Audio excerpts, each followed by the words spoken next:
अस्सलामु अलैकुम व रहमतुल्लाहि व बरकातुहू। यहाँ पर मौजूद मेरे मुअज़्ज़िज़ साथियों, बुजुर्गों, दोस्तों और पर्दा नसीम माओ बहनों, जैसा कि आप लोगों को पता है कि 15 जनवरी 2026 बरोज जुमेरात को मालेगांव म्यूनिसिपल कारपोरेशन का इलेक्शन होने जा रहा है। जमहूरियत का ये तीसरा सबसे बड़ा त्योहार है। पहला त्योहार पार्लियामेंट, तो दूसरा त्योहार असेंबली होता है और तीसरा ये सबसे बड़ा जमहूरी त्योहार होता है कारपोरेशन इलेक्शन। और कारपोरेशन इलेक्शन बुनियादी सहूलियात के ऊपर होता है। मजलिसे कानून साज असेंबली होता है और उससे ऊंचा ऐवान बाला पार्लियामेंट तो होता है, वहां कानून बनते हैं। लेकिन इससे मुख्तलिफ कारपोरेशन इलेक्शन होता है जो आवाम की बुनियादी सहूलियात के ऊपर होता है। और आज हम अपने वार्ड और इलाके का जायजा ले तो ये वार्ड तकरीबन 10 सालों से शेख रशीद खानदान की पार्टी, अब इनके पास पार्टी नहीं रही तो क्या बोलेंगे, कांग्रेस, राष्ट्रवादी, इतना घूम लिए कि हमको खुद नहीं मालूम कौन कौन सी पार्टी। आखिरी में इस्लाम का नाजायज नाम इस्तेमाल करके मुसलमानों को वरगलाना चाहते हैं, MIM का मुकाबला करना चाहते हैं और इनकी कोई हवा भी नहीं है। खैर, बात चल रही थी कारपोरेशन इलेक्शन। हमारे वार्ड से 10 साल हम लोगों ने इन लोगों शेख रशीद खानदान के पार्टी के लोगों को चुनकर दिया और तकरीबन हमारी वोटों से चुनकर जाने के बाद इन लोगों ने 7.5 साल 3 टर्म मेयर का मजा भी चखा, मेयर की कुर्सी का। आज अगर एक मेयर के इख्तियारात पर बात की जाए तो मेयर के इख्तियारात ये होते हैं कि वो सारे शहर में नज़्म और नुस्ख को, अवामी बुनियादी सहूलियात को मुहैया कराने का जिम्मेदार होता है। पूरे शहर का जिम्मेदार होने के बावजूद हमारा अपना मेयर वार्ड, इन्होंने 10 साल राज किया, 3 टर्म मेयर की कुर्सी का मजा चखा और आज फिर उसके बाद भी हमारा वार्ड खंडर के खंडर ही है। आप लोग यहाँ रहते हो, हमें कुछ बताने की जरूरत नहीं। यहाँ की रोड की खस्ता हालतें, गटरों की लबालब भरे हुए गंदगी और इसी तरीके से बेवक्त नल का आना और नलों में गंदे पानी आने की शिकायत सिर्फ वो पुराने वार्ड नंबर 20 और आज के मौजूदा वार्ड नंबर 16 में हुई है। आज अगर मेयर रहते हुए इन्होंने चाहते तो मेयर रहते हुए अगर ये चाहते तो अपने वार्ड को दुल्हन बना सकते थे। रोड यहां पर जिस तरीके से फंड निकला है तकरीबन 10 सालों में, मैं 5 साल ही का हिसाब बताता हूं, तकरीबन 5 सालों में अंदाजन 5,000 करोड़ रुपए का फंड इस इलाके के लिए निकला। कहां गया? मैं इसी तरीके से कहना चाहता हूं कि एक खातून मेयर होते हुए उन्होंने, तायरा मैडम ने औरत के दर्द को समझा नहीं, जबकि औरत का दर्द औरत ही समझ सकती है।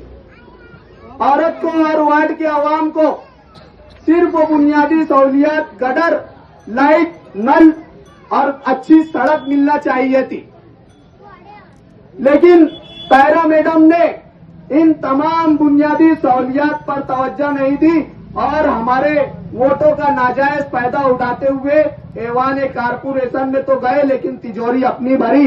रोड के ऊपर रोड बिल के ऊपर बिल निकला गया सिर्फ वो कागज पर, और एक मर्तबा रोड बनाई गई वो भी इतनी खस्ता हाल कि एक बारिश में बह जाती है।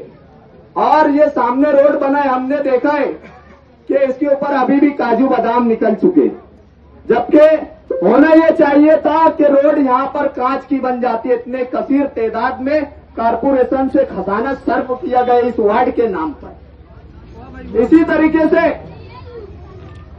अगर खातून अव्वलीन मेयर औरतों का दर्द समझती तो सिर्फ इस वार्ड की खातून का लिहाज रखते हुए नल औकात पर दे देते तो भी भला होता।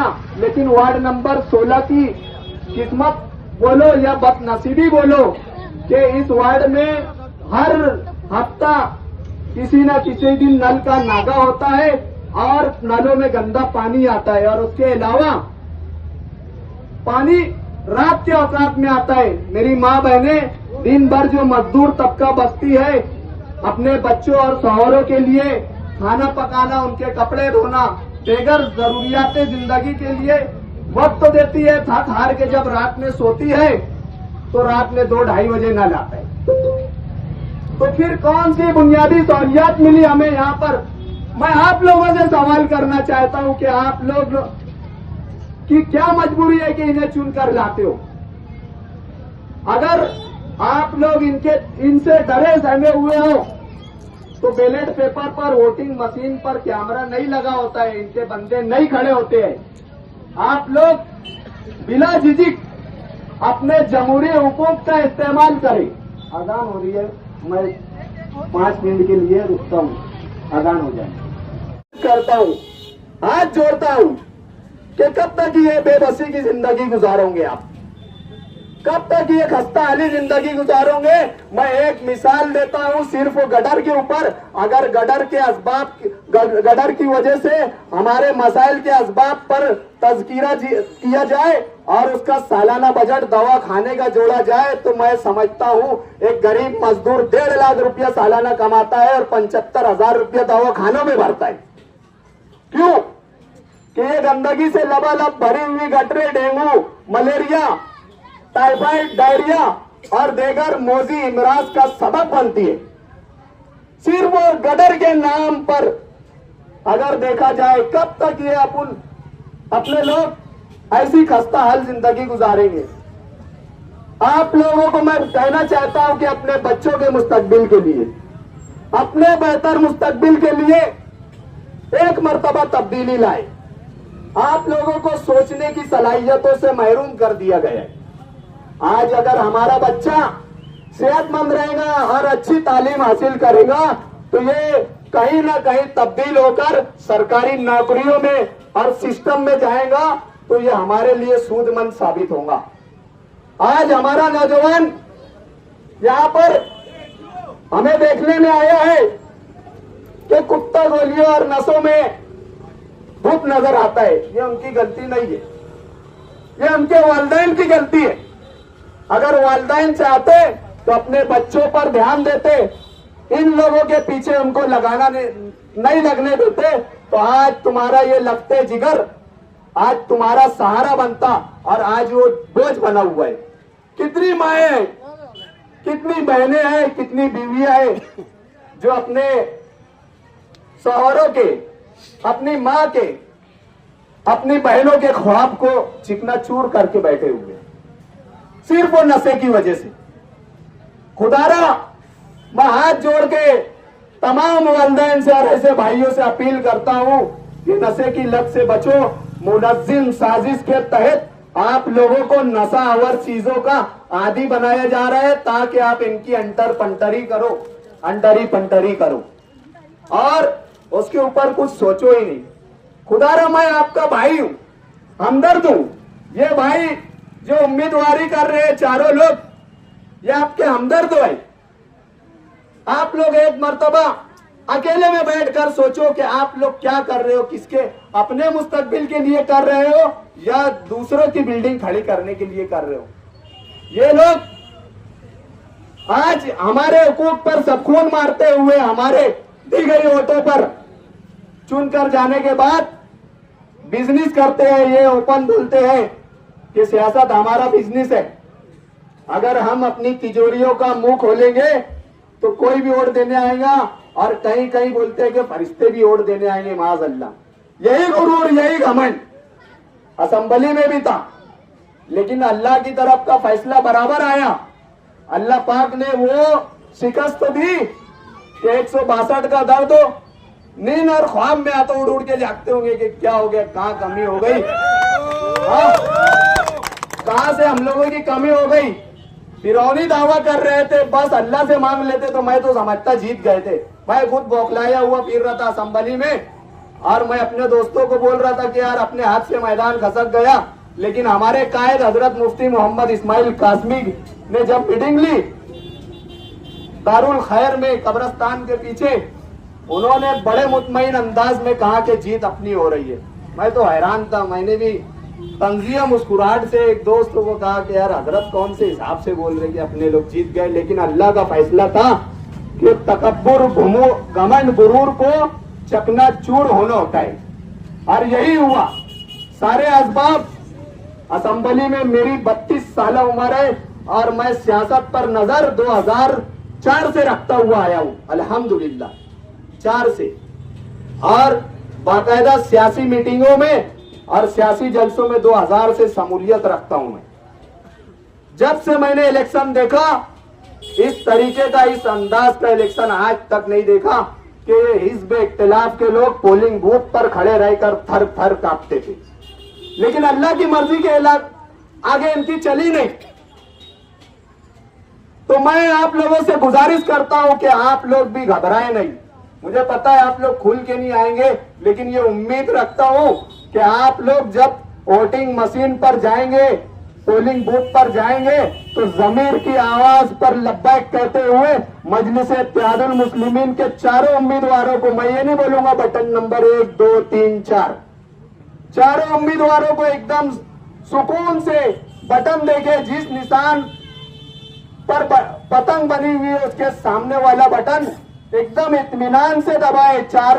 2 मशीन रहेंगी, एक मशीन पर 3 पतंग बनी रहेंगी, एक मशीन पर सिंगल पतंग बनी रहेंगी, और देगर मुखालिफ उम्मीदवारों की भी निशानी रहेंगी।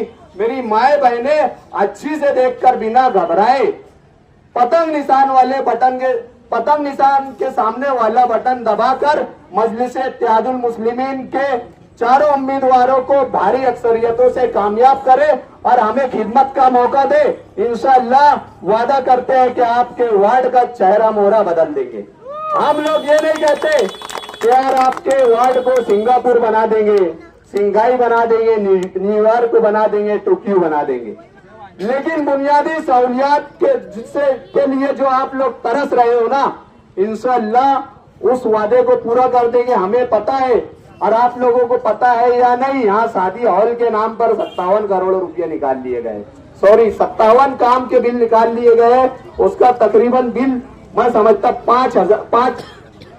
5 करोड़ रुपए। इसी तरीके से हमारे पावर हाउस वाला रोड आज भी खस्ता हाल है, उसका भी बिल निकाल लिया गया। हर 2 दिन बाद नलों में जब पानी आता है तो रोडें लबालब भरी होती है, यहाँ तक के मस्जिद की पैदरियों पर भी पानी जाता है, और स्कूल के जो बच्चे हैं वो भी बेचारे इसी गंदे पानी से जाते हैं। और वो जाते हैं तो मैडम और सर उनको तो पता ही नहीं होता है कि यार ये किस हालात में जिंदगी गुजार रहे, 2 छड़ी मार खाना पड़ती है। तो बराए मेहरबानी पतंग निशान पर वोट देकर और दिलवा कर हमें खिदमत का मौका दे। मैं बहुत सारी बातें करना चाहता था, लेकिन इस शेर पर अपनी बात को खत्म करूंगा कि जिंदा रहना है तो हालात से डरना कैसा, जिंदा रहना है तो हालात से डरना कैसा, जंग लाजिम हो तो लश्कर नहीं देखे जाते। अस्सलाम वालेकुम।